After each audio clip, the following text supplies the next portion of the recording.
Hello सभी को नमस्कार एवं गुड इवनिंग। और कल क्लास में हम लोगों ने इतिहास के अंतर्गत उसकी सिलेबस के बारे में डिस्कस कर रहे थे हम पहले पार्ट में। और उस पार्ट में हम लोगों ने इतिहास में प्राचीन भारत और मध्यकाल के टॉपिक जो थे उसके बारे में बात किया था। आज हम लोग आगे आधुनिक भारत और स्वतंत्रता के बाद के भारत के बारे में बात करेंगे। एक बार सभी लोग इस क्लास को शेयर कर दें जिससे कि जो लोग अभी जुड़े नहीं है वो सभी जुड़ जाएं। आगे यदि हम लोग बात करें तो इतिहास के अंतर्गत हम लोग बात कर रहे थे और इतिहास मैंने बताया था कि जो प्राचीन काल में घटने वाली पूर्व में घटने वाली जो भी घटनाएं होती हैं उन सभी को इसमें शामिल किया जाता है और उसमें भी वो घटनाओं को शामिल करते हैं जिनके लिखित साक्ष्य होते हैं या जिनको हम लोग पढ़ सकते हैं। इतिहास को हम लोगों ने दो भागों में डिवाइड किया था, एक विश्व इतिहास था और एक भारत का इतिहास था। और भारत के इतिहास को हम लोगों ने फिर से कई सारे भागों में डिवाइड किया, जैसा कि कल की क्लास में आप लोगों ने देखा भी था कि इतिहास का जो फर्स्ट पार्ट था उस पार्ट का नाम क्या था। तो वहां हम लोगों ने पढ़ा था कि पहला पार्ट था प्राचीन। कौन सा था? तो पहला प्राचीन भारत था। सेकंड पार्ट हम लोगों ने पढ़ा था कि सेकंड पार्ट जो था वो कौन सा था। तो सेकंड पार्ट था जिसका नाम था मध्यकालीन भारत। सेकंड था मध्यकालीन भारत। और ये दोनों पार्ट्स मैंने कल के क्लास के अंतर्गत डिटेल से बताए थे कि इसमें हम लोग किस आधार पर सीक्वेंस के अकॉर्डिंग और किन किन चीजों का अध्ययन करेंगे। आज हम लोग यहाँ स्टार्ट करेंगे तो आज हम लोग तीसरे पार्ट से स्टार्ट करेंगे। और जैसा कि तीसरा पार्ट कौन सा होगा तो वह है आपका आधुनिक भारत। कौन सा होगा? तो तीसरा पार्ट होगा आधुनिक भारत। आज हम लोग ये देखेंगे कि आधुनिक भारत की शुरुआत कहां से होती है। तो एक बार कल की क्लास को आप लोग याद करेंगे तो मध्यकालीन भारत जो था उस मध्यकालीन भारत के अंतर्गत हमने देखा कि अंत में मुगल शासकों का अधिकार भारत पर हुआ, मुगल काल के नाम से जिसको जानते हैं। और यह मुगल काल आधुनिक भारत तक चलेगा, लगभग 1857 की क्रांति तक चलता है। और जो इसका स्कोप या इसका आधिपत्य होता है वो 1707 ईस्वी तक हमें दिखाई देता है। इसका मतलब है कि आधुनिक भारत जो है वो अगर हम लोग यहाँ बात करें कि आधुनिक भारत की शुरुआत कहां से होती है तो आप लोग यहाँ कह सकते हैं कि आधुनिक भारत में पहली जो घटना होगी उसे हम लोग शामिल कर सकते हैं कि मुगल शासन का अंत। मुगल शासन का जो अंत होता है यहीं से हम लोग आधुनिक भारत की शुरुआत कर सकते हैं। यदि हम लोग विस्तृत आधार पर देखें तो यहां हम लोग कह सकते हैं कि साम्राज्यवाद का जो उदय होता है, पुनर्जागरण की शुरुआत होती है भारत में, वो सारी घटनाएं आधुनिक भारत के संकेत होते हैं। तो यहां मुगल शासन का अंत से बात करें, इसके बाद देखो मुगल शासन के अंत के बाद यदि हम लोग बात करें तो जब मुगल शासकों का अंत हुआ था तो उसके बाद भारत के अंतर्गत कई सारे स्वतंत्र राज्यों का उदय हुआ। और कई सारे स्वतंत्र राज्यों का उदय हुआ था, जैसे आप लोगों ने पढ़ा होगा कर्नाटक, उसके अंदर टीपू सुल्तान, या उसके अलावा विजयनगर की पहले स्थापना हो चुकी थी। हम लोगों ने मध्यकाल में उसके बारे में भी बात करी थी कि वहां पर भी कुछ स्वतंत्र राज्य के उदय हुए थे। अब मुगल शासन का अंत और स्वतंत्र राज्यों का उदय, इन दोनों के बीच में एक और अवधारणा थी जो इस समय की हम लोग कह सकते हैं भारत के अंदर सबसे बड़ी घटना कह सकते हैं उसको। और वो कौन सी थी तो उसकी हम लोग बात करें तो वो घटना थी ब्रिटिश, या फिर ब्रिटिश स्पेशल न कह करके ऐसे भी हम लोग कह सकते हैं कि विदेशी कंपनियों का भारत आगमन।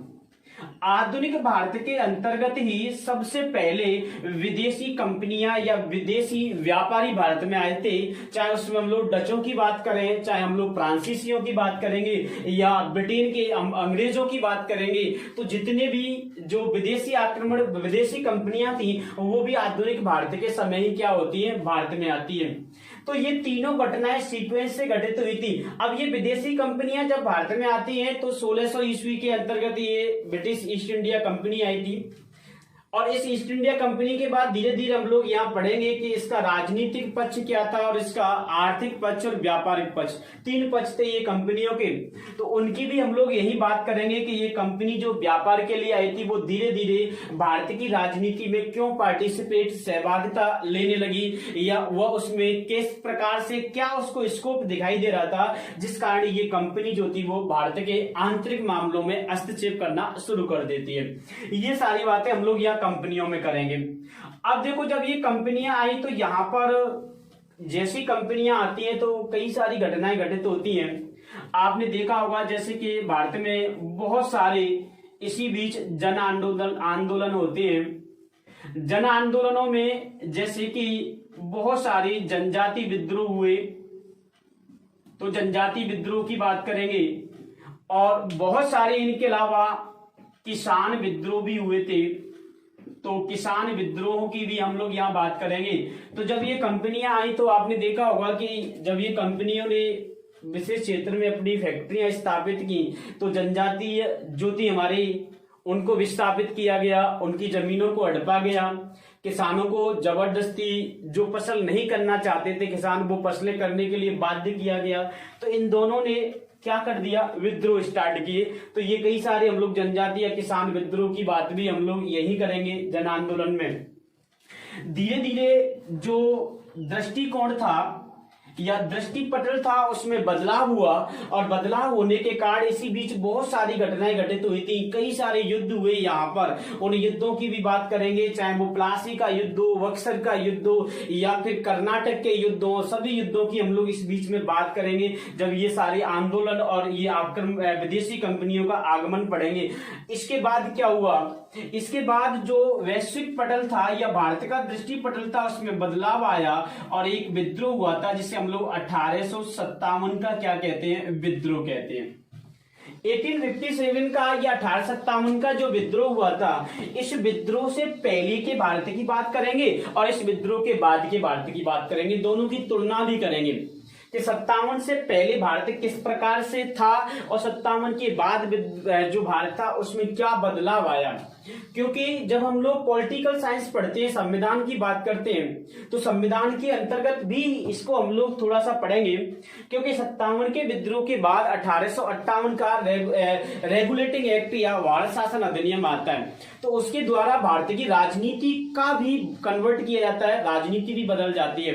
क्योंकि ये जो कंपनियां थी वो समाप्त हो जाती हैं और इसके बाद डायरेक्ट जो ब्रिटिश क्राउन था या ब्रिटिश राजा थे, वो सम्राट थे, उनका अधिपत्य जो था वो किस पे हो जाता है, भारत पे हो जाता है। तो ये 1857 का, अब आपने विद्रोह पढ़ा होगा कि 1857 के विद्रोह को भारत का प्रथम स्वतंत्रता विद्रोह कहा जाता है। कुछ लोग इसे किसान विद्रोह कहते हैं, कुछ जनजाति विद्रोह से भी जोड़ते हैं, लेकिन हम लोग इसकी डिटेल्स पढ़ेंगे कि ये विद्रोह हुआ क्यों था। कोई भी टॉपिक जो मैं यहाँ लिख रहा हूं उसमें आप उनको 3-4 बातें पढ़नी है कि इसके होने का कारण क्या था और हुआ तो उसके मध्य में क्या प्रॉफिट, क्या लॉस हुआ, और देन उसके बाद उसका क्या परिणाम निकला। दीर्घकालीन परिणाम था, अल्पकालीन परिणाम था, या फिर गैर परिणाम के आधार पर भी कह सकते हैं। तो ये 1857 का विद्रोह पढ़ेंगे। अब 1857 का जब विद्रोह हो जाएगा तो उसके बाद देखो 1857 के विद्रोह के बाद जो घटनाएं घटित होती हैं उसमें हम लोग देखेंगे कि विभिन्न प्रकार की भारत में संस्थाओं का उदय हुआ। विभिन्न कई सारी संस्थाएं थी जिनका उदय होता है, तो विभिन्न प्रकार की संस्थाओं का गठन। संस्थाओं का गठन जब हुआ तो इनमें से एक संस्था थी, जो संस्था का नाम क्या था उसे हम लोग अलग से पढ़ेंगे, और वो अलग से संस्था जो थी वो थी कांग्रेस। कौन सी थी? कांग्रेस। इसी बीच 57 के विद्रोह के बाद कांग्रेस का गठन किया जाता है एओ ह्यूम के द्वारा। तो ये कांग्रेस के गठन के बाद जब हम लोग इसकी बात करेंगे, जब कांग्रेस का गठन हुआ था तो उस समय हमारे भारत के जो गवर्नर जनरल या वायसराय थे वो लॉर्ड डफरिन नाम के थे। लॉर्ड डफरिन ने एओ ह्यूम जो था वो एक आयरिश कलेक्टर था जिसकी नियुक्ति इटावा के अंतर्गत हुई थी, तो उन्होंने इस कांग्रेस को जन्म दिया था। लॉर्ड डफरिन ने सोचा कि ये कांग्रेस जो है वो अंग्रेजों के या हमारे अधीन रहकर के कार्य करेगी, लेकिन बाद में इस कांग्रेस का उद्देश्य या जो टारगेट था वो चेंज हुआ और इसने अंग्रेजों का विरोध किया। अब जब कांग्रेस की शुरुआत गठन हो जाता है तो आपने पढ़ा होगा सभी ने कि जब शुरुआत में कांग्रेस का गठन हुआ था तो उस समय इस कांग्रेस पर नरम दल के जो नेता थे या उदारवादी जो नेता थे उनका प्रकोप था। जैसे गोपाल कृष्ण गोखले उदारवादी थे, उस समय की राजनीति में उनका उच्च स्थान था, महात्मा गांधी के वो राजनीतिक गुरु भी थे। तो जब ये कांग्रेस का गठन हुआ तो यहीं से स्टार्ट होता है। जैसे हम लोग कह सकते हैं कि कांग्रेस के गठन के बाद एक दौर आया था जिसे हम लोग कहते हैं क्रांतिकारी दौर, क्रांतिकारी घटना कह सकते हैं। और ये क्रांतिकारी घटनाएं कब हुई थी? तो 1905 से लेकर के और 1915 के मध्य भारत में कई सारी क्रांतिकारी घटनाएं हुई थी। और इसी बीच आप लोगों ने पढ़ा होगा 1907 का सूरत अधिवेशन, और उस अधिवेशन में अभी हम लोग बात करेंगे आधुनिक भारत की इन घटनाओं के बारे में कि कौन कौन सी घटनाएं घटित हुई थी। तो इस बीच में क्रांतिकारी घटनाएं घटित होती हैं। और 1905 से 1915 के बीच क्यों हुई थी?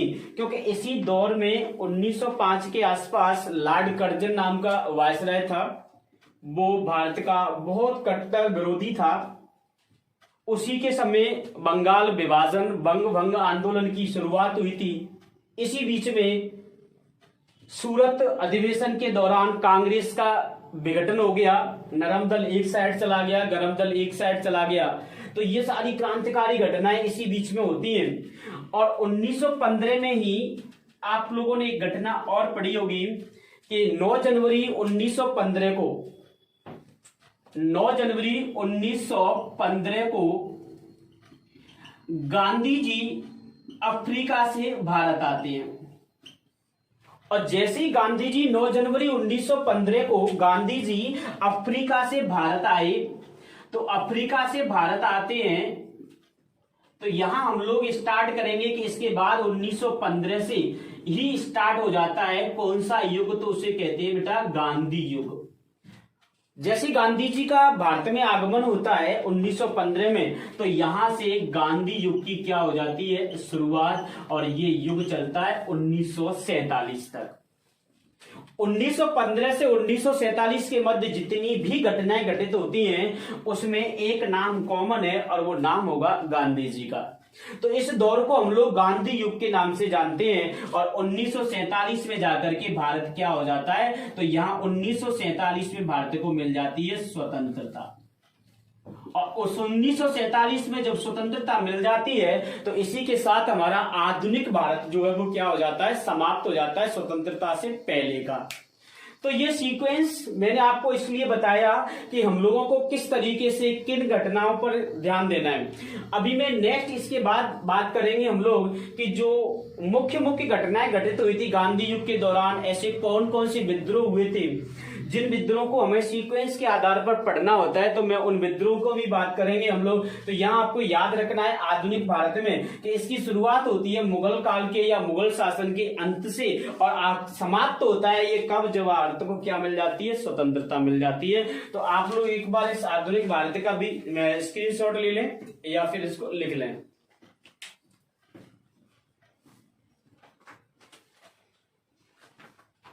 हाँ, तो अब हम लोग आगे बात करें इसकी। तो इसे अगर हम लोग और इसके बारे में अगर हम लोग यहाँ बात करें तो देखो यहाँ पे इसका हम लोग डिटेल से भी देख सकते हैं। देखो कुछ घटनाएं ऐसी हैं, जैसे आप लोग इतिहास पढ़ते हैं और काफी सारे अधिकांश स्टूडेंटों का जैसे कि वो हम लोग बात करें तो इतिहास जो है वो फेवरेट सब्जेक्ट भी होता है और पढ़ना भी चाहिए, जिससे हमें हमारे अतीत के बारे में ज्ञान प्राप्त होता है। साथ ही साथ हम लोग यदि बात करें तो आपने सवाल की बात करें, फोकस करते हैं एग्जाम पर, तो इसमें से जो एग्जाम में सवाल आता है, एक सवाल तो वहां से आता है, आपने देखा भी होगा कि कभी कभी घटनाओं का सीक्वेंस पूछ लेता है 4 घटनाएं दे रखी होंगी और उनका सीक्वेंस पूछेगा कि इनको क्रम से व्यवस्थित करें या इनका क्रम क्या होगा। तो मैं यहाँ एक बार आप लोगों को कुछ घटनाओं के बारे में भी बता देता हूं और वो घटनाएं हम लोग पढ़ेंगे तो वो सारी घटनाएं कौन सी होंगी, तो आधुनिक भारत की। कौन से भारत की घटनाएं होंगी, तो वो घटनाएं होंगी आधुनिक भारत की। अभी मैंने बताया था कि आधुनिक भारत जो था, इस आधुनिक भारत के अंतर्गत एक दौर आया था और उस दौर को हम लोग क्या कहते हैं, तो उसे कहते हैं राष्ट्रीय आंदोलन। और राष्ट्रीय आंदोलन को भी यदि हम लोग और डिवाइड करके पढ़ें तो यहां में एक आपको 1905 से लेकर के और 1915 का भारत पढ़ाऊंगा, इसकी घटनाएं बताएंगे।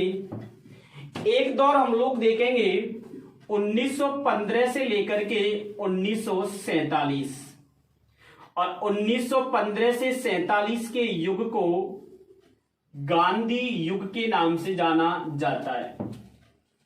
यहां में घटनाओं की बात करें सबसे पहले, तो जैसा कि आपने पढ़ा है, सबसे पहले इसमें जो घटना घटित होती है वो घटना थी बंगाल का विभाजन। 1905 में लॉर्ड कर्जन के द्वारा बंगाल को 2 भागों में डिवाइड किया गया। उसके पीछे कई कारण माने जाते हैं, लेकिन मुख्य कारण क्या था वो भी अगर हम लोग बात करें तो उस समय बंगाल जो था वो भारत का क्रांतिकारी घटनाओं का मुख्य केंद्र था। स्वतंत्रता आंदोलनकारियों के उदय का वहीं से शुरुआत हुई थी। बंगाल के अंतर्गत हिंदू और मुस्लिम 2 बहुल क्षेत्र थे। लॉर्ड कर्जन के द्वारा इन दोनों को एक दूसरे से अलग किया गया और ये अलग करने की जो उसकी पॉलिसी थी अंततः वो सफल नहीं हो पाई थी। बाद में इस बंगाल विभाजन को रद्द किया गया और वो भी बात हम लोग करेंगे कि रद्द करने के लिए क्या प्रोसेस हुआ। तो जब बंगाल विभाजन पढ़ेंगे तो मुख्य चीजें मैं आपको बता देता हूं कि ये बंगाल विभाजन का संबंध जो था वो 1905 के अंतर्गत था, लॉर्ड कर्जन। अब इसके बाद देखो 19 बंगाल विभाजन के बाद इसके विरोध में, बंगाल विभाजन के विरोध में और एक आंदोलन चलाया गया था जिसका नाम था स्वदेशी आंदोलन। स्वदेशी आंदोलन का मतलब क्या था कि भारतीय नेताओं के द्वारा कहा गया कि भारत में अधिकांश चीजें अपनी खुद की प्रयोग करनी है। स्वदेशी रूप से यहां कई सारी एजुकेशन से संबंधित संस्थाओं के गठन किए गए।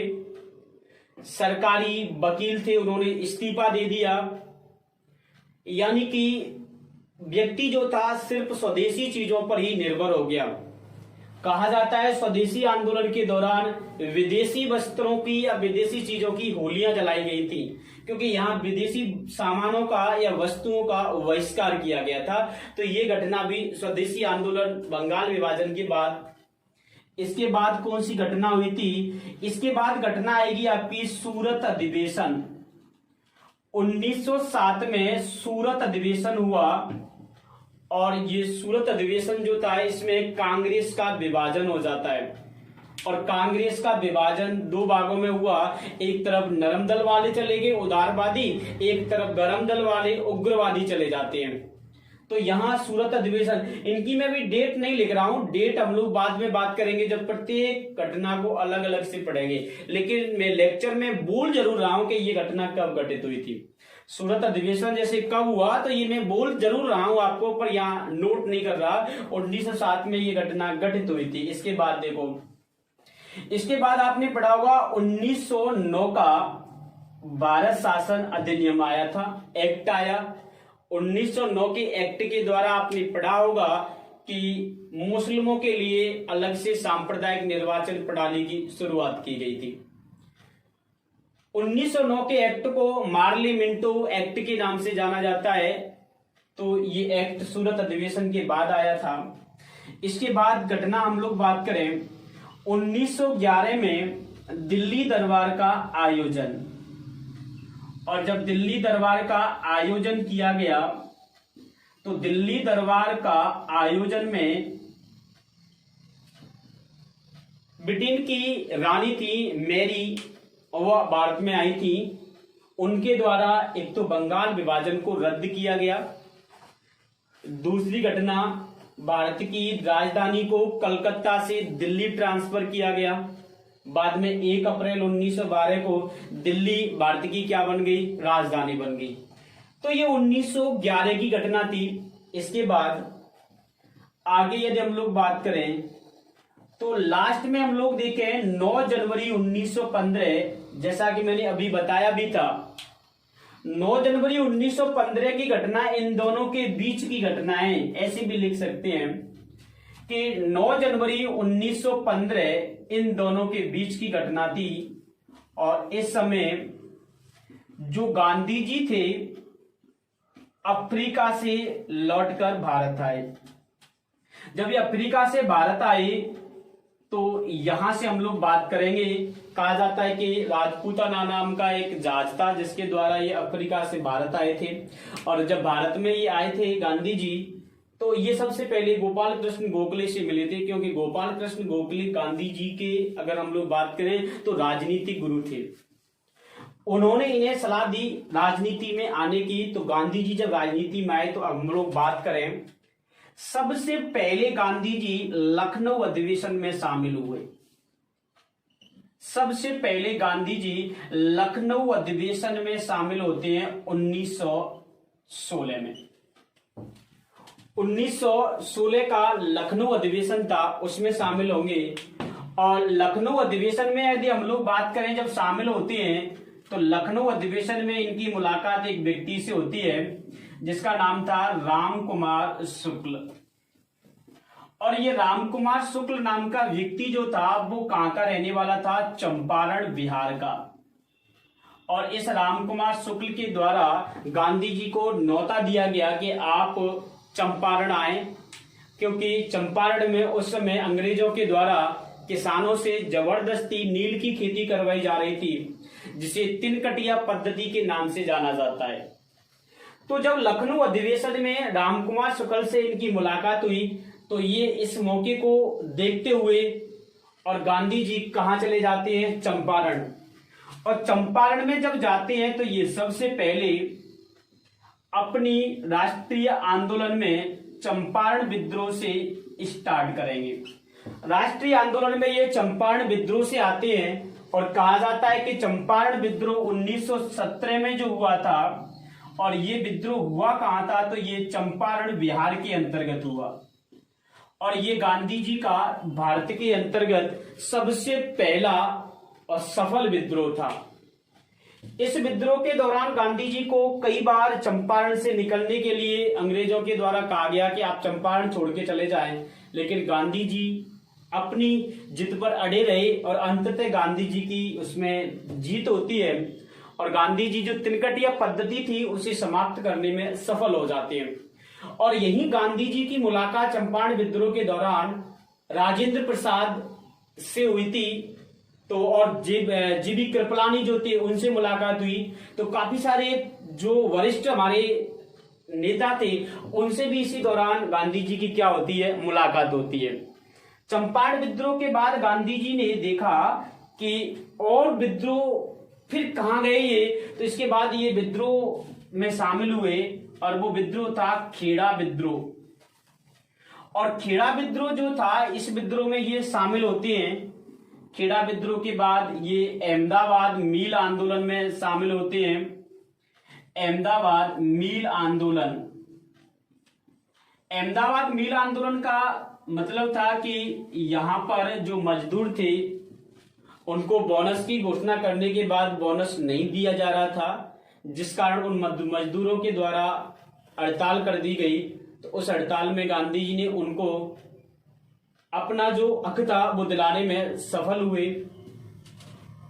इसी तरह खेड़ा विद्रोह हुआ था, इसमें भी गांधी जी सफल हो जाते हैं। तो ये यहां से गांधी जी का सीक्वेंस स्टार्ट होता है।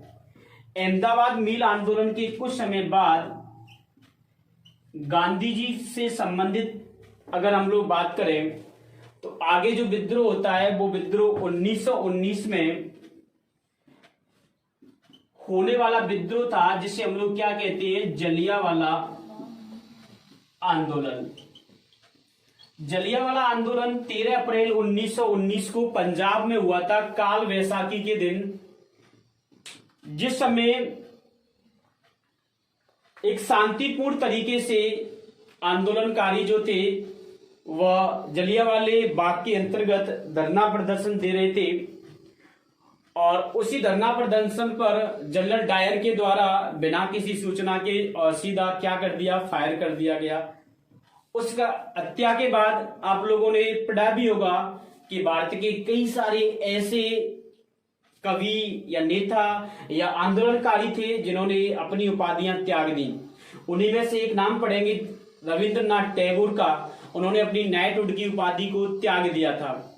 तो ये जलियांवाला जो आंदोलन हुआ था 1919 में 13 अप्रैल को, तो ये जलियांवाला आंदोलन भी हम लोग पढ़ेंगे। जलियांवाले आंदोलन के बाद हम लोग बात करेंगे खिलाफत आंदोलन की।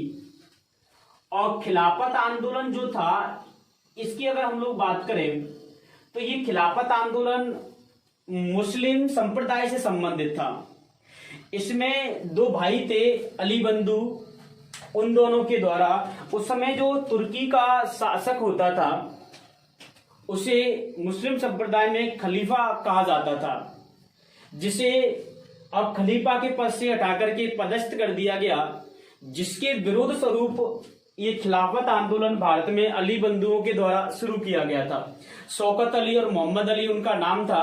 तो जब ये खिलाफत आंदोलन शुरू किया तो गांधी जी ने देखा कि इस खिलाफत आंदोलन के माध्यम से मैं फिर से एक बार हिंदू और मुस्लिम संप्रदाय को एक साथ शामिल कर सकता हूं। इस चीज को देखते हुए गांधी जी इस आंदोलन में शामिल होते हैं। बाद में खिलाफत आंदोलन को कांग्रेस के द्वारा अधिवेशन में पारित भी किया जाता है और गांधी जी और कांग्रेस के द्वारा उसका समर्थन किया जाता है और यहां से फिर एक बार हिंदू और मुस्लिम एकता हमको भारत में देखने को मिल जाती है। तो यहाँ खिलाफत आंदोलन की बात करेंगे और खिलाफत आंदोलन के बाद जैसा कि हम लोग आगे बढ़ेंगे, खिलाफत आंदोलन के बाद असहयोग आंदोलन आएगा 1920 में, असहयोग आंदोलन। तो पहले आप लोग इसका स्क्रीनशॉट ले लो, उसके बाद में फिर क्रम से और आगे के आंदोलन है उनको बताता हूं।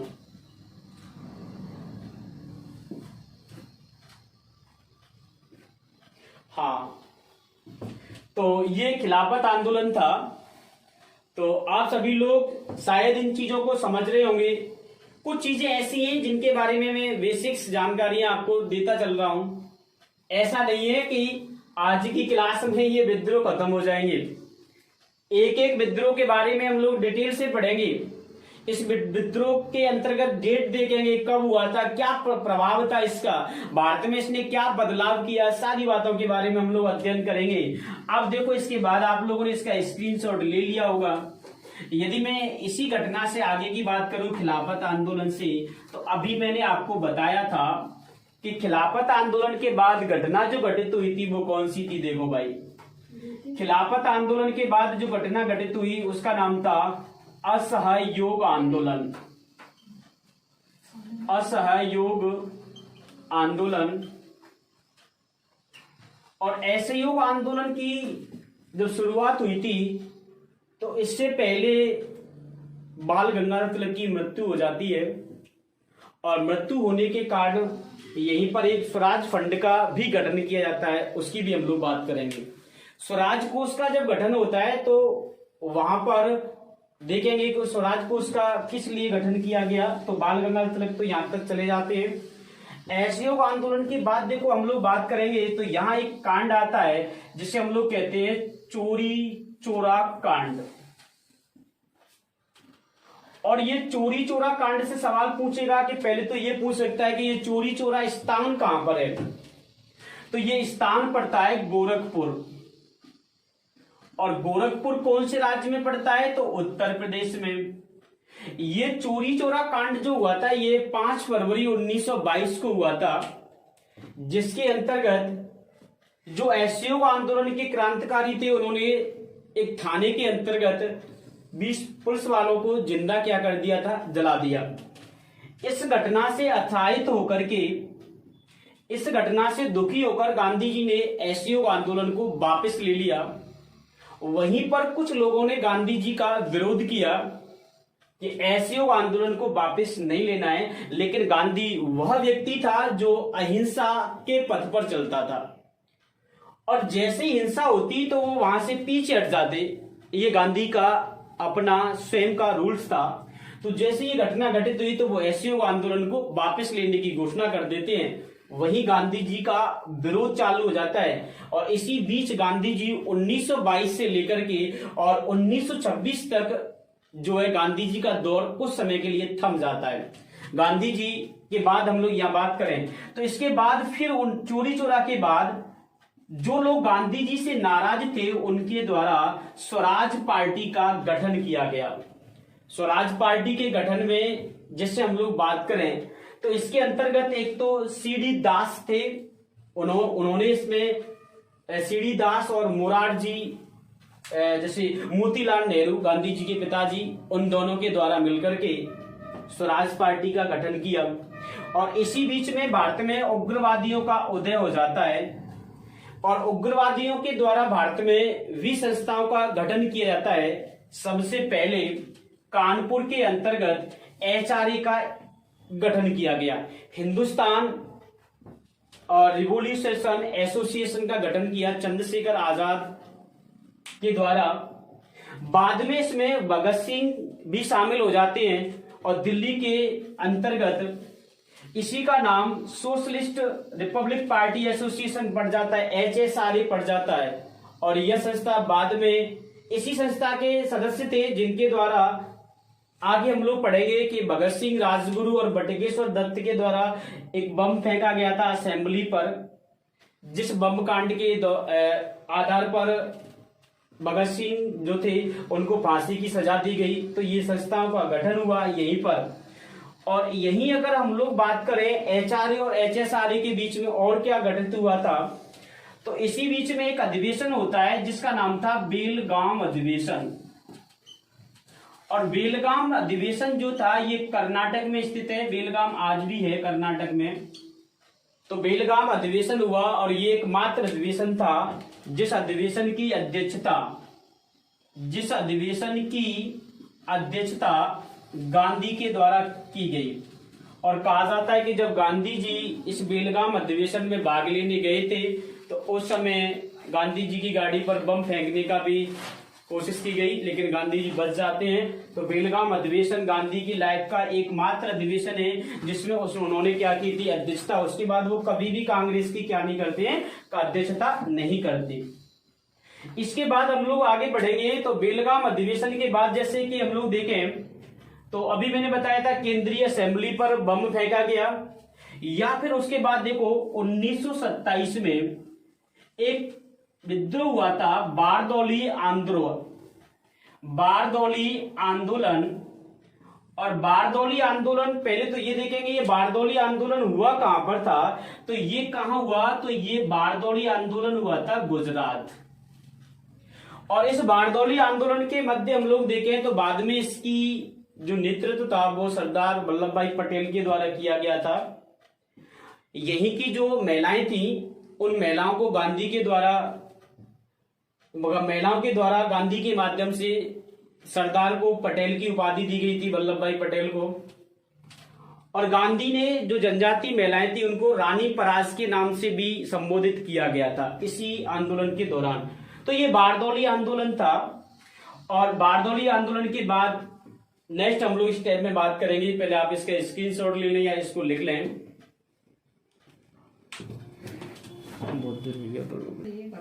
हाँ, तो आगे हम लोग बात करेंगे इसके बाद बारदौली आंदोलन के बाद। तो कुछ घटनाएं और हैं जिनके बारे में बताता हूं मैं आप लोगों को। उसके बाद हम लोग आगे फिर बात करेंगे। एक तरफ से सबसे पहले प्राचीन काल की बात करेंगे, उसके बाद मध्यकाल, उसके बाद आधुनिक भारत। तो यहां हम लोग बारदौली आंदोलन पढ़ रहे थे। इस आंदोलन के बाद देखो घटना कौन सी आएगी। इसके बाद एक कमीशन था जिसका नाम था साइमन आयोग। और साइमन आयोग जो था ये 1919 का जो अधिनियम था उस समय कहा गया था कि 1919 के अधिनियम के 10 साल बाद इसकी जांच करने के लिए कमीशन आएगा। ये बात 1919 में ही कह दी गई थी। तो ये कुछ समय पहले ही 1927 में साइमन आयोग भारत आया था और इस साइमन आयोग का बड़े लेवल पर विरोध भी किया गया, जिसमें लाला लाजपत राय जो थे वो जख्मी होने ले भी लिया होगा। आगे हम लोग बात करेंगे कि आगे और कौन कौन सी इसके अंतर्गत घटनाएं होती हैं। तो आगे नेक्स्ट घटना आती है, जैसा कि हम लोग पढ़ रहे थे वहां पे बारदौली सत्याग्रह। और ये बारदौली सत्याग्रह जो है वो 1928 में चलाया गया था वल्लभ भाई पटेल के नेतृत्व में। यहाँ की जो जनजातीय महिलाएं थी उनके द्वारा वल्लभ भाई पटेल को सरदार की उपाधि दी गई और महात्मा गांधी के द्वारा इन्हें रानी पराज के नाम से संबोधित किया गया बारदौली सत्याग्रह में। इसी समय पर यदि हम लोग बात करें तो 1928 में ही मोतीलाल नेहरू के द्वारा नेहरू रिपोर्ट का प्रतिपादन किया गया। तो ये नेहरू रिपोर्ट भी 1928 में ही आई थी। और इसी समय यदि हम लोग बात करें तो इसी समय भारत में साइमन कमीशन आया और साइमन कमीशन के विरोध में साइमन कमीशन वापस जाओ तथा विभिन्न भारत के क्षेत्रों में इसका विरोध किया गया। और विरोध के अंतर्गत हम लोग बात करें तो लाला लाजपत राय जो थे उनको लाठीचार्ज में लाठियों से घायल होने के बाद उनकी मृत्यु हो गई थी।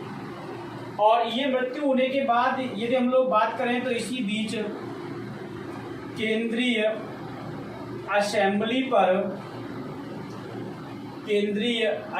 पर जब बैठक होने को जा रही थी इसकी, तो उसी समय पर बम फेंका गया। और ये जो बम फेंका था उसे बम फेंकने वालों में हम लोग बात करें तो यहाँ 3 व्यक्तियों के नाम आते हैं। पहला व्यक्ति कौन था, तो इसमें भगत सिंह शामिल थे, दूसरे इसमें राजगुरु थे और तीसरा व्यक्ति जो था वो कौन थे, बटुकेश्वर दत्त। देखो ये तीनों के द्वारा जो असेंबली केंद्रीय असेंबली के अंतर्गत खाली ब्रेंचें पड़ी हुई थी उस पर बम फेंका गया और इंकलाब जिंदाबाद का नारा दिया गया भगत सिंह के द्वारा। यहीं पर यदि हम लोग बात करें तो देखो ये बारदौली सत्याग्रह जो पढ़ रहे हैं, इससे पहले 1925 में काकोरी कांड हुआ था उत्तर प्रदेश के अंतर्गत, जिसमें ट्रेन को लूटा गया था। तो इसमें भी भगत सिंह का नाम शामिल था। इन सब आधारों पर आगे चल के हम लोग बात करेंगे। तो ये केंद्रीय असेंबली पर, इसके बाद यदि हम लोग बात करें तो इसके बाद कुछ अधिवेशन हुए थे। 1929 का कराची लाहौर अधिवेशन, इन अधिवेशनों में कुछ निर्णय लिए गए। साथ ही साथ इसके बाद हम लोग बात करें तो इसके बाद आता है दांडी मार्च, नमक तोड़ो आंदोलन। गांधी जी के नेतृत्व में साबरमती आश्रम से दांडी मार्च की शुरुआत की जाती है और दांडी मार्च की शुरुआत के साथ ही भारत में सविनय अवज्ञा आंदोलन शुरू हुआ।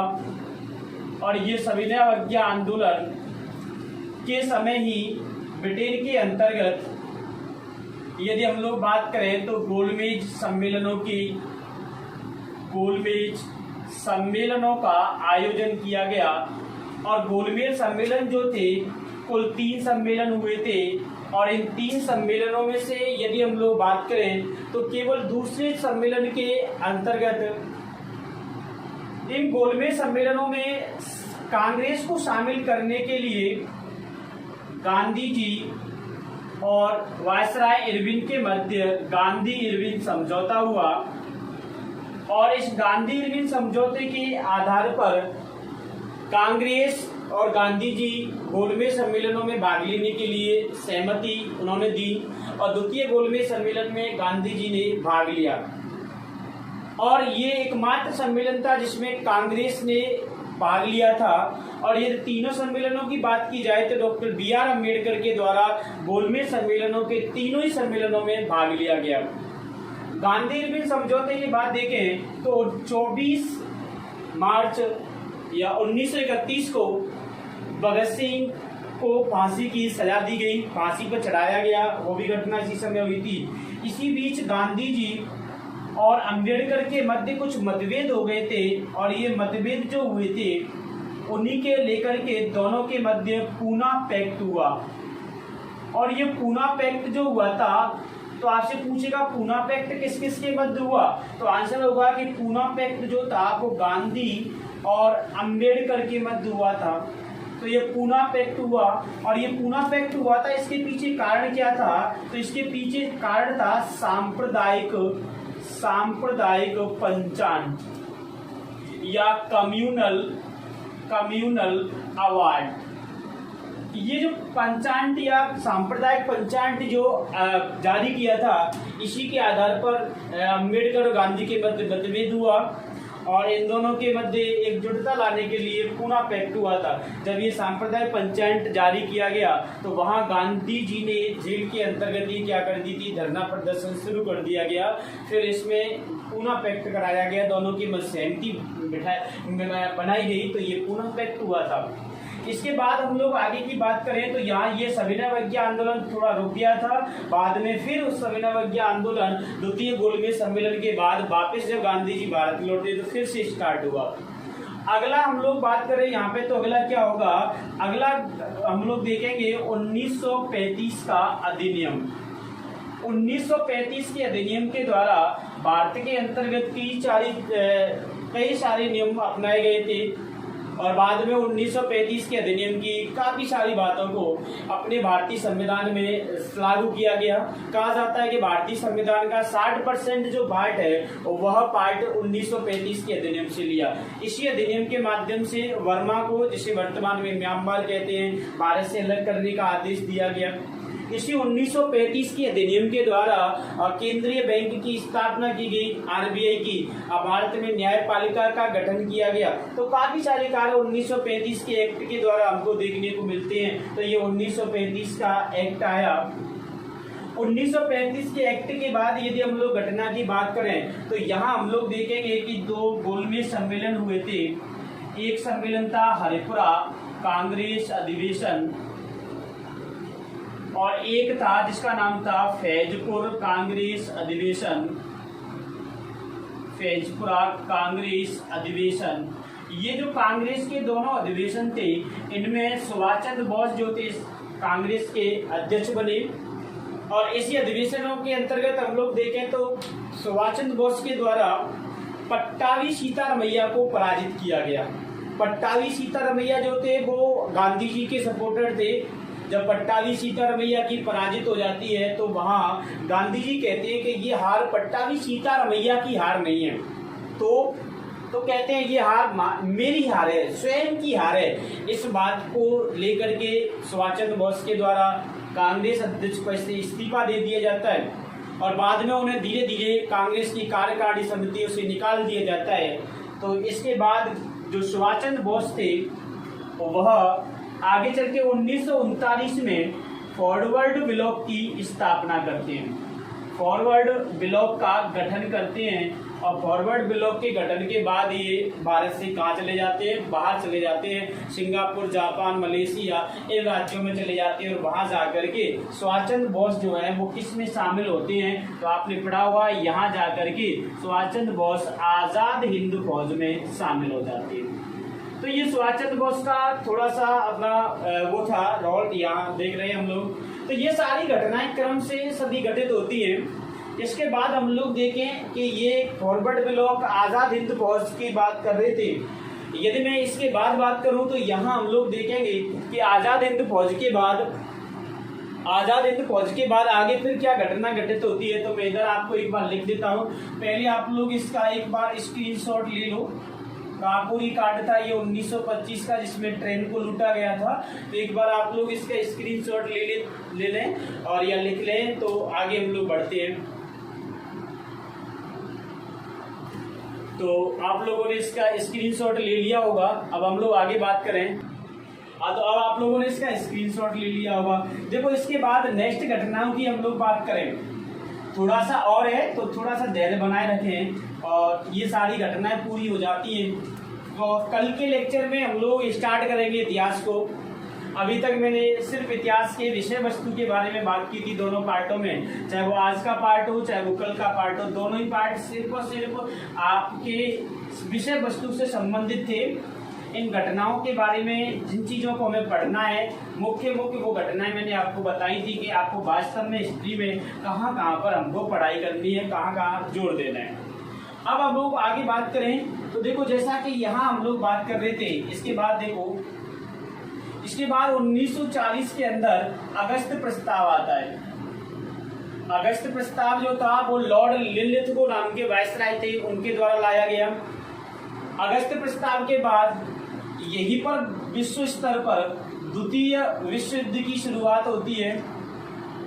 और द्वितीय विश्व युद्ध की शुरुआत के बाद हम लोग बात करें तो यहाँ भारत में देखो 1940 में ही पाकिस्तान के गठन से संबंधित मांगे शुरुआत हो जाती है, तो वो भी इसी बीच में स्टार्ट होता है। बात करेंगे हम लोग द्वितीय विश्व युद्ध के समय पर ही भारत में एक आंदोलन चला था जिसका नाम था भारत छोड़ो आंदोलन।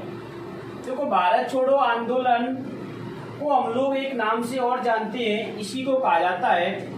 अगर हम लोग बात करें कि भारत छोड़ो आंदोलन को क्या कहते हैं, तो भारत छोड़ो आंदोलन जो था वो 1942 में, जैसा कि आप लोगों ने पढ़ा हुआ कि 1942 में ये ग्वालियर टैंक से शुरुआत हुई थी इसकी।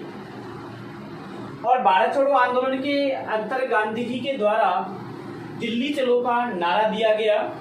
और इस आंदोलन के स्टार्ट होने से पहले समस्त जो आंदोलनकारी थे, जो सक्रिय रूप से इसमें भाग ले रहे थे, उनको अंग्रेजों के द्वारा कैद कर लिया जाता है। लेकिन फिर भी कुछ क्रांतिकारियों के द्वारा भूमिगत रह करके या छुप करके इस आंदोलन को सक्रिय बनाए रखा।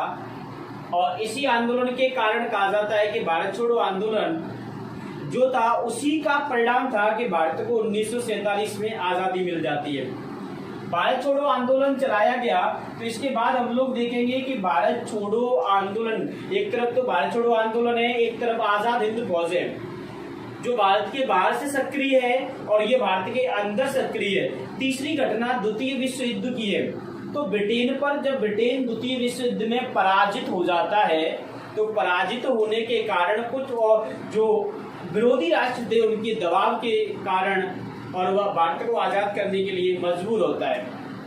उसी समय भारत के शासन को भारत को सौंपने के लिए संविधान सभा के गठन की मांग हो रही है।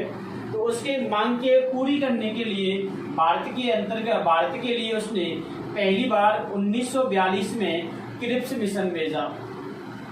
जब क्रिप्स मिशन जो था वह भारत में सफल नहीं हुआ, कांग्रेस ने भी विरोध किया मेरे बच्चों, और साथ ही साथ इसका विरोध मुस्लिम लीग के द्वारा भी किया गया। यानी कि लगभग सभी संस्थाओं के द्वारा क्रिप्स मिशन का जब विरोध किया गया तो ये भारत में नहीं आया और इसने जो कार्य करने के लिए आया था वो कार्य नहीं किया। क्रिप्स मिशन के बाद फिर वापस 1946 में कैबिनेट मिशन भेजा और ये कैबिनेट मिशन अपने उद्देश्यों की पूर्ति करने में सफल रहा। कैबिनेट मिशन के आधार पर ही भारत में संविधान सभा के गठन किया गया। 1940 में ये कैबिनेट मिशन आया था और जब कैबिनेट मिशन के द्वारा भारत में संविधान सभा का गठन किया, संविधान सभा का चुनाव करवाया गया और बाद में इसी के आधार पर हम लोग पढ़ेंगे, जब संविधान सभा का गठन पढ़ेंगे। यहीं पर कैबिनेट मिशन के समय पर हम लोग बात करें तो 1946 में ही भारत के अंतर्गत नौसेना विद्रोह हुआ था, नेवी के द्वारा एक विद्रोह किया गया। और इसी विद्रोह के बाद हम लोग बात करें तो भारत में नवीनतम जो गवर्नर जनरल बन के आए थे माउंटबेटन, इनके द्वारा एक माउंटबेटन घोषणा जारी की गई और इसी माउंटबेटन घोषणा को 3 जून घोषणा के नाम से भी जाना जाता है। और इस घोषणा का उद्देश्य था भारत और पाकिस्तान नाम के राष्ट्रों का गठन करना। और जब ये घोषणा पारित हो जाती है तो उसके बाद हम लोग देखेंगे तो 1947 का भारतीय स्वतंत्रता अधिनियम पारित किया गया, जिनके द्वारा भारत और पाकिस्तान नाम के 2 राष्ट्रों का गठन किया गया। और यहाँ गठन होने के बाद उसके बाद भारत में अंतरिम सरकार का गठन किया और अंतरिम सरकार के गठन के बाद हम लोग बात करेंगे तो ये सभी घटनाएं जो थी वह समस्त घटनाएं हमारे आधुनिक भारत से संबंधित थी। आधुनिक भारत से संबंधित होने के कारण ये सभी घटनाएं मैंने बताई थी आप लोगों को कि मुख्य रूप से हमको किन किन घटनाओं के बारे में अध्ययन करना है। तो मैं आपसे ये कल्पना करता हूँ कि आप इनको बेहतर तरीके से समझ गए होंगे कि जो विषय वस्तु है उस विषय वस्तु पर हमको क्या क्या ध्यान रखना है। अब इसके बाद जो बेटा पार्ट था वो था स्वतंत्रता के बाद। अब कौन सा पार्ट है? तो अब मेरे प्यारे छात्रों पार्ट है स्वतंत्रता के बाद का भारत। जैसा कि हम लोग बात करेंगे स्वतंत्रता के बाद के भारत की बात करेंगे तो यहाँ हम लोग देखेंगे कि स्वतंत्रता के बाद भारत में क्या क्या बदलाव हुए। तो सबसे पहले तो हम लोग यही बात करेंगे कि स्वतंत्रता के बाद का जो भारत था उस भारत ने गुट निरपेक्षता ये देखेंगे कि गुट निरपेक्षता का जो था गुट निरपेक्षता का मार्ग अपनाया और किसी भी गुट में शामिल नहीं हुआ क्योंकि इस समय पर शीत युद्ध चल रहा था। एक गुट यूएसएसआर वाला था और एक गुट जो था वो यूएसए वाला था। भारत के प्रधानमंत्री उस समय जवाहरलाल नेहरू थे और इन्होंने निर्णय लिया कि न तो हम यूएसएसआर में शामिल होंगे और नहीं हम यूएसए में शामिल होंगे, बल्कि हम गुट निरपेक्ष नाम से एक गुट बना करके अलग से क्या करेंगे, अपना विकास करेंगे और हमें जिस गुट से जो आवश्यकता होगी उस गुट से उस आवश्यकता की पूर्ति करेंगे। तो गुट निरपेक्षता। इसके बाद देखो 1949 में चीन आजाद हुआ था। 1949 में चीन आजाद हुआ तो चीन से संबंध अच्छे बनाए रखने के लिए भारत ने 1954 में पंचशील समझौता किया। कौन सा समझौता किया? पंचशील समझौता किया। इसके बारे में हम लोग बात करेंगे। अब पंचशील समझौता तो यही हम लोग भारत के अंतरराष्ट्रीय संबंधों की भी बात करेंगे कि स्वतंत्रता के बाद भारत के अंतरराष्ट्रीय संबंध कैसे रहे, विभिन्न देशों के साथ भारत का संबंध कैसा रहा, अमेरिका से संबंध कैसा रहा, ब्रिटेन से संबंध कैसे रहे, अफ्रीका में देशों का जो उद्भव हुआ था उनसे संबंध कैसा रहा, ऑस्ट्रेलिया से कैसा रहा। ये सभी देशों के साथ हम लोग अंतरराष्ट्रीय संबंधों की भी बात करेंगे लास्ट में। इसके बाद देखेंगे कि जो भारत और चीन के मध्य युद्ध हुए उनकी बात करेंगे कि भारत चीन का जो वार हुआ था, युद्ध हुआ था, उसका क्या कारण था। और इसके बाद हम लोग देखेंगे कि आज तक जो भारत और पाकिस्तान के मध्य युद्ध हुए हैं उन सभी की बात करेंगे। तो ये भारत पाकिस्तान युद्धों की भी बात करेंगे। तो ये सभी घटनाएं और समकालीन भारत के बारे में भी बात करेंगे कि जो भारत था उसने इस बीच में आर्थिक, सामाजिक, राजनीतिक और व्यापारिक अंतरराष्ट्रीय स्तर पर अपना विकास कैसे किया। और नेहरू जी के शुरुआती दौर की भी बात करेंगे कि वो शुरुआती दौर में नेहरू ने क्या क्या पॉलिसियां अपनाई, ऐसी किस पॉलिसी का, कौन कौन सी पॉलिसियों का प्रयोग किया जिससे कि उन्होंने भारत की जो है वो स्वतंत्र रूप से ग्रोथ को बढ़ाने में आगे सफल रहे वो। तो वहाँ हम लोग कुछ प्रधानमंत्रियों की पॉलिसियों की भी बात करेंगे और साथ ही साथ हम लोग देखेंगे यहाँ पर कि भारत के द्वारा जो परमाणु परीक्षण किए गए थे उनकी भी बात करेंगे कि परमाणु परीक्षणों के संबंध में कि अटल बिहारी वाजपेयी के समय की बात करो या 1974 में की बात करें जो हमारे यहाँ इस्माइल गुप्ता का परीक्षण हुआ था उसकी भी बात करेंगे। तो ये स्वतंत्रता के बाद के भारत में हम लोग मुख्य पॉइंटों के बारे में बात करेंगे कि वहाँ किस तरीके से क्या घटनाएं घटित हुई, क्या संबंध है, कैसी है। और ये आधुनिक भारत था और पिछले हम लोगों ने बात करी थी अभी कि आधुनिक भारत में कौन कौन सी घटनाएं सारी मैंने आपको सीक्वेंस से बताई थी। लगभग सभी की सीक्वेंस से बताने की मैंने कोशिश की, फिर भी कोई घटना ऐसी हो सकती है जो ऊपर नीचे हो गई हो तो वो आप लोग देख लें। बाकी का मैंने और कुछ घटनाएं ऐसी भी हो सकती है मेरे छात्रों कि वो रह गई होंगी, लेकिन जब पढ़ेंगे तो आप लोगों को मैक्सिमम जो सवाल वाली घटनाएं होंगी जहां से सवाल आता है उसको मैं पूरी तरीके से आपको यहाँ इस मंच से आपको उपलब्ध कराने की कोशिश करूंगा। तो ये सारी चीजें हम लोग हिस्ट्री के अंतर्गत पढ़ रहे थे। तो आप सभी लोग, अगर आपको ये इतिहास का वीडियो मेरा जो विषय वस्तु से संबंधित था समझ में आया हो, आप समझे हो बेटर तरीके से, तो आप इस क्लास को लाइक, सब्सक्राइब एवं शेयर करें। और साथ ही साथ आप लोग एक नए तरीके से नए कदम को बढ़ाते हुए और अपनी सफलता की ओर बढ़ते चलें। और मैं ये आशा करता हूं कि आप सभी लोग अपने जीवन में हमेशा खुश रहें और सफल रहें। तो इसी के साथ हम लोग आज की क्लास को विराम देते हैं। तो आप लोग फिर हम लोग नेक्स्ट क्लास में मिलते हैं।